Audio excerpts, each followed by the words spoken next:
എല്ലാവർക്കും മുത്തശ്ശി കഥയിലേക്ക് സ്വാഗതം.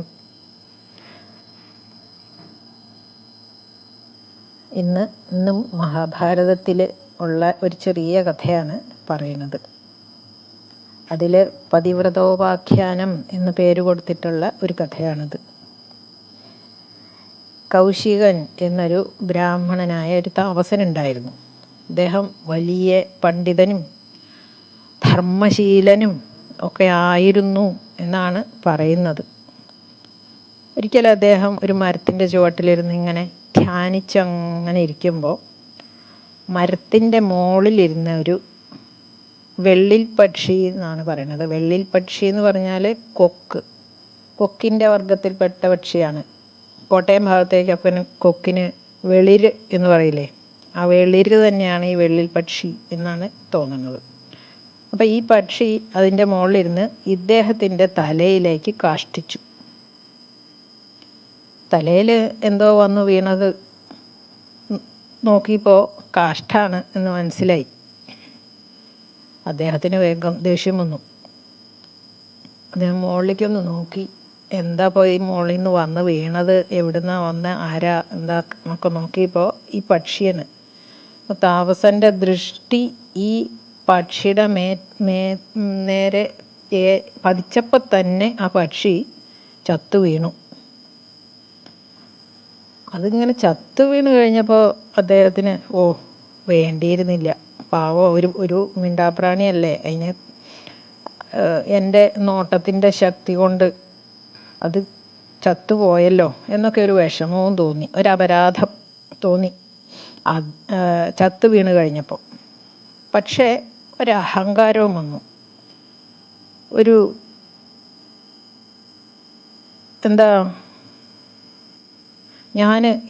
എനിക്ക് ഇത്രയൊക്കെ തപശക്തി ഉണ്ടല്ലേ എന്നൊരു തോന്നൽ അങ്ങോട്ട് വന്നു. ഞാനൊന്ന് നോക്കിയപ്പോഴേക്ക് ഈ പക്ഷി ചത്തു വീണെങ്കിൽ എനിക്കപ്പോൾ അത്രയ്ക്കൊക്കെ തപശക്തി ഉണ്ട് എന്നൊരു തോന്നൽ വന്നു. അങ്ങനെ കുറച്ച് കഴിഞ്ഞപ്പോൾ അദ്ദേഹം അങ്ങനെ ഭിക്ഷയ്ക്ക് പോയി. ഗ്രാമങ്ങളിൽ വീടുകളിൽ കൂടി അങ്ങനെ ഭിക്ഷ മേടിച്ചിട്ടാണ് ഭക്ഷണം കഴിക്കുന്നത്. അപ്പോൾ അതിനായിട്ട് അങ്ങനെ പോയി ഒരു വീട്ടിൽ. അത് നല്ല വൃത്തിയും വെടുപ്പും ഒക്കെയുള്ള വീടുകളിൽ, അതുപോലെ ദാനധർമ്മങ്ങൾ ഉള്ള വീടുകളിൽ അങ്ങനെയൊക്കെ നോക്കിയേ കയറുള്ളൂ. എല്ലാ വീടുകളിലും ഒന്നും കയറില്ല. അങ്ങനെ ഉള്ള ഒരു വീട്ടിൽ കയറി. അപ്പോൾ ഭിക്ഷ യാചിച്ചു. അവിടെ പോയിട്ട് ഭിക്ഷ തരണേ എന്ന് പറഞ്ഞു. അപ്പോൾ വീട്ടുകാരി പറഞ്ഞു, ഇതാ വരുന്നു എന്ന്, കുറച്ച് നിൽക്കണേ, ഇപ്പം വരാം എന്ന് പറഞ്ഞു. കൗശികൻ അവിടെ നിന്നു. കുറച്ച് നേരം നിന്നു. നിൽക്കാൻ പറഞ്ഞല്ലോ, അതുകൊണ്ട് നിൽക്കാം എന്ന് വിചാരിച്ചിട്ട് അവിടെ നിന്നു. ഈ സ്ത്രീ പാത്രം തേച്ച് വെച്ച് കഴിഞ്ഞപ്പോഴേക്കും പുറത്തു പോയിരുന്ന ഭർത്താവ് വീട്ടിലേക്ക് വന്നു. അപ്പോൾ ഭർത്താവിനെ കണ്ടപ്പം ഓടി അടുത്ത് വന്ന് അദ്ദേഹത്തിന് വേണ്ടതൊക്കെ ചെയ്തു കൊടുക്കാൻ തുടങ്ങി. അദ്ദേഹത്തിന് കാല് കഴുകാൻ വെള്ളം കൊടുത്തു, കുടിക്കാൻ വെള്ളം കൊടുത്തു.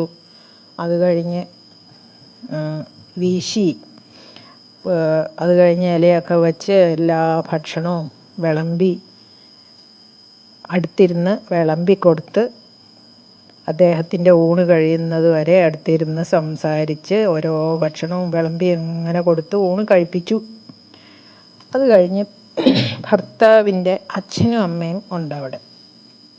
അവർക്ക് വേണ്ട ശുശ്രൂഷകളൊക്കെ ചെയ്തു. പിന്നെ അവനവനും ഭക്ഷണം കഴിച്ചു. ഈ സ്ത്രീയും ഭക്ഷണം കഴിച്ചു.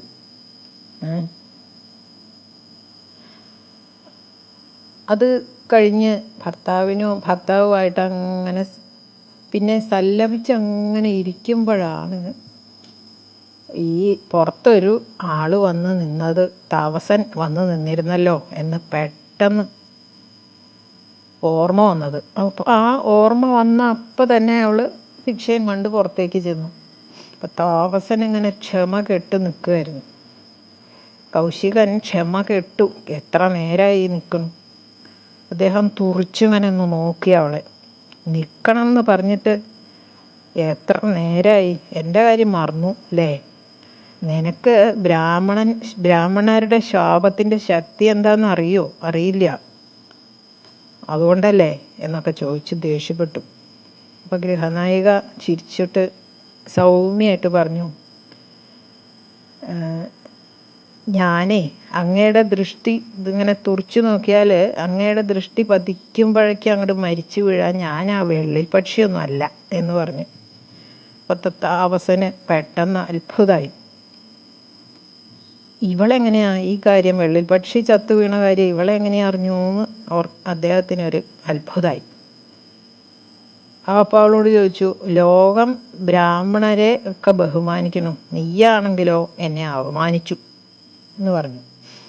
അപ്പോൾ അവൾ പിന്നെയും വിനയത്തോടെ പറഞ്ഞു, മഹർഷേ എന്നോട് പൊറുക്കണം, എനിക്ക് എൻ്റെ ഭർത്താവാണ് ദൈവം, ഭർത്തൃ ശുശ്രൂഷയാണ് എൻ്റെ ധർമ്മം, ഭർത്തൃ ശുശ്രൂഷയ്ക്ക് ഞാൻ ഒരിക്കലും ഒരു തടസ്സവും വരുത്താറില്ല എന്ന് പറഞ്ഞു.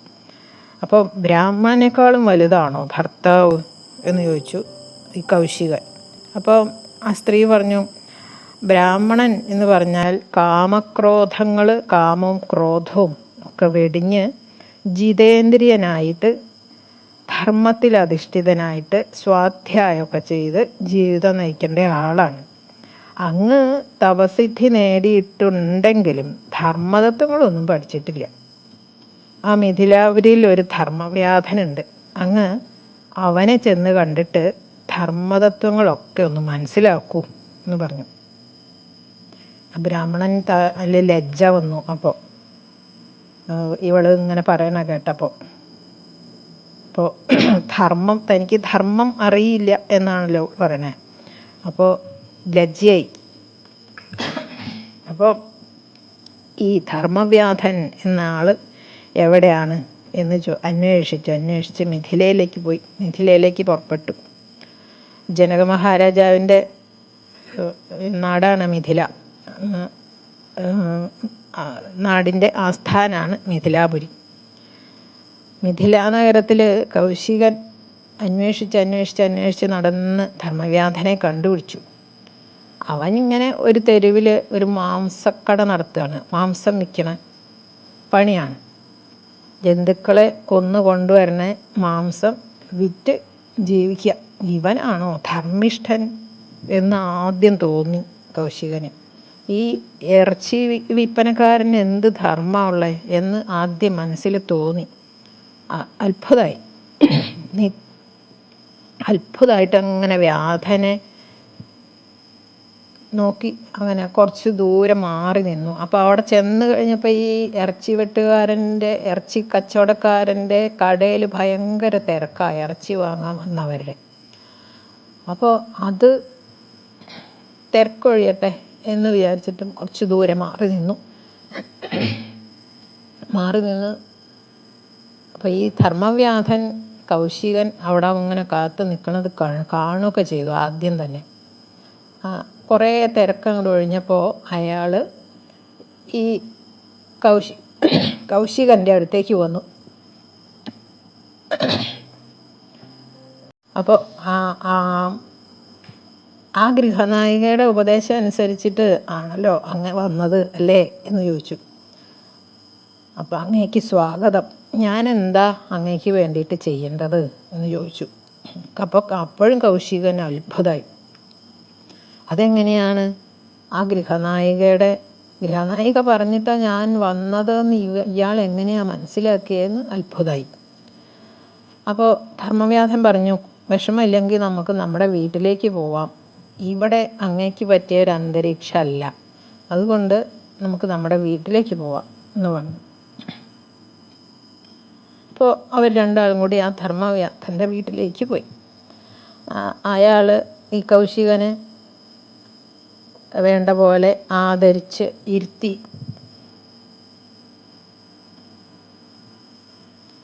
കൗശികൻ വ്യാധനോട് പറഞ്ഞു, ഇത് അങ്ങയ്ക്ക് പറ്റിയ തൊഴിലല്ല, ഈ തൊഴിൽ ഉപേക്ഷിച്ചൂടെ എന്ന് ചോദിച്ചു.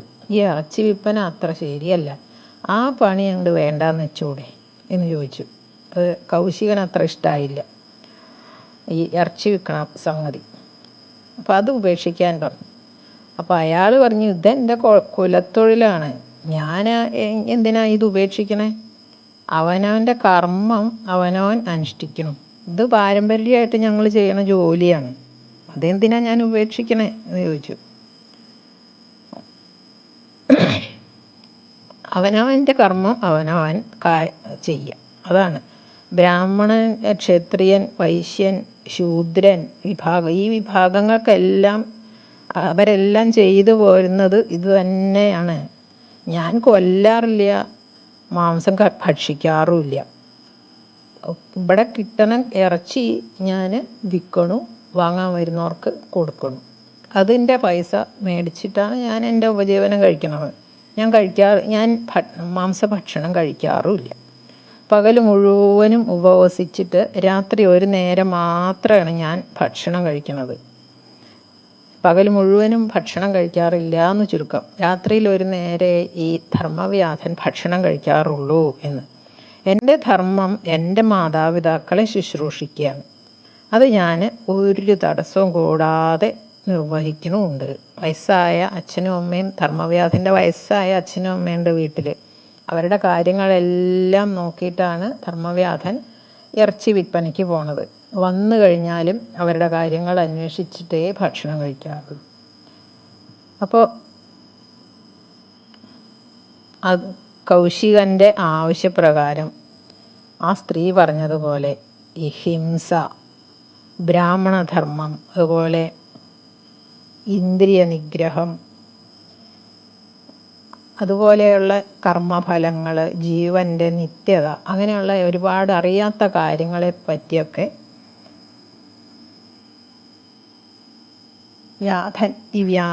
ധർമ്മവ്യാധൻ കൗശികന് പറഞ്ഞു കൊടുത്തു എന്നാണ് പറയുന്നത്. ധർമ്മവ്യാധൻ പറഞ്ഞു, എനിക്ക് പരദൈവവും വേദങ്ങളും യജ്ഞങ്ങളും എല്ലാം എൻ്റെ മാതാപിതാക്കളാണ്. പരദേവത എന്ന് പറഞ്ഞാൽ അത് എനിക്ക് എൻ്റെ അച്ഛനും അമ്മയും ആണ്. വേദം എന്ന് പറഞ്ഞാൽ അവരുടെ വാക്കാണ്, അച്ഛൻ്റെയും അമ്മയുടെയും വാക്കാണ് എനിക്ക് വേദവാക്യം. പിന്നെ അവർക്ക് വേണ്ട ശുശ്രൂഷ ചെയ്യലാണ് എൻ്റെ യജ്ഞം. അങ്ങനെ അവരെ ശുശ്രൂഷിക്കണം. മാതാ, പിതാ, അഗ്നി, ആത്മാവ്, ഗുരു എന്നിങ്ങനെ 5 ഗുരുക്കന്മാരാണ് നമുക്കുള്ളത്. അച്ഛൻ, അമ്മ, അഗ്നി, സ്വന്തം ആത്മാവ്, അതുപോലെ നമുക്ക് വിദ്യാഭ്യസിപ്പിച്ച ഗുരു. അങ്ങനെ 5 ഗുരുക്കളാണ് നമുക്കുള്ളത് എന്നാണ് പറയുന്നത്. ഇവരെ ശുശ്രൂഷിക്കുന്നവന് എല്ലാം സ്വാധീനമായിരിക്കും എന്ന ആണ് ഈ ഗൃഹസ്ഥാശ്രമം നടത്തുന്നവർക്ക്, ഗൃഹസ്ഥാശ്രമം വിധിക്കപ്പെട്ടിട്ടുള്ളവർക്കുള്ള ധർമ്മങ്ങൾ ഇതാണ് എന്നാണ് ധർമ്മവ്യാധൻ പറഞ്ഞത്. തപസ്സിന് വേണ്ടിയിട്ട് ഈ കൗശികൻ എങ്ങനെയാണെന്ന് വെച്ചാൽ തപസ് ചെയ്യാൻ പോവുകയാണ് എന്ന് പറഞ്ഞിട്ട് വീട്ടിൽ വയസ്സായിരിക്കുന്ന അച്ഛനെയും അമ്മയും ഒക്കെ ഉപേക്ഷിച്ച് അനാഥരാക്കിയിട്ടാണ് കൗശികൻ കാട്ടിലേക്ക് ഇങ്ങനെ നടക്കണത്. കാട്ടിലേക്ക് പോയി അവിടെ ഇരുന്ന് ധ്യാനിക്കും, വിശക്കുമ്പം ഭിക്ഷ എടുക്കാൻ പോകും. അങ്ങനെ അച്ഛനെയും അമ്മയും പറ്റി യാതൊരു ചിന്തയില്ലാതെയാണ്